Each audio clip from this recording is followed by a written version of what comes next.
আসসালামু আলাইকুম। আমি মেহের বিনতে মনির ইম্পেরিয়াল স্কুলের সপ্তম শ্রেণীর একজন শিক্ষার্থী। আজকে আমি আমাদের ইসলাম শিক্ষা বইয়ের 4খানা প্রধান কিতাব সম্পর্কে আলোচনা করব।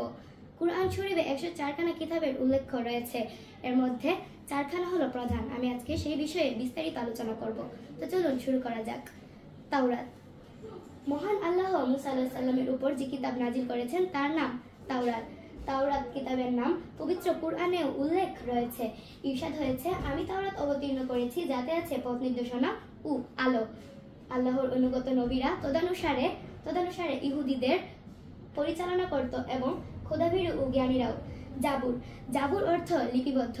জাবুর কিতাব আল্লাহ তাআলা হযরত দাউদ আলাইহিস সালামের উপর অবতীর্ণ করেছেন। বনি ইসরাইলের জন্য অবতীর্ণ এই কিতাবে দাউদ আলাইহিস সালামের তাসবিহাত বা আল্লাহর গুণাবলীমূলক কথার বর্ণনা এসেছে। পবিত্র কুরআনেও ইরশাদ হয়েছে, নিশ্চয়ই আমি তোমার কাছে ওহী প্রেরণ করেছি, যেমন নূহ আলাইহিস সালাম এবং তার পরবর্তী নবীদের উপরেও করেছিলাম। ইনজিল। হযরত ঈসা আলাইহিস সালামের উপর যে কিতাব নাজিল হয়েছে তার নাম ইনজিল। ইনজিল সম্পর্কে আল্লাহ ইরশাদ করেছেন, মুক্তাদিদের জন্য পথ নির্দেশনা এবং উপদেশ রূপে রয়েছে ইনজিল।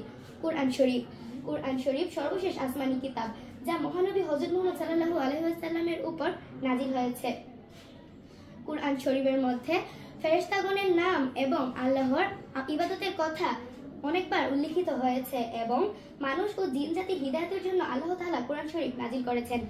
ইরশাদ হয়েছে, নিশ্চয়ই আমি একে আরবি ভাষায় লিখেছি যাতে তোমরা উচ্চারণ করতে পারো। আমার এই ছোট্ট আলোচনাটি আজকে আমি এখানেই শেষ করছি। ধন্যবাদ সবাইকে।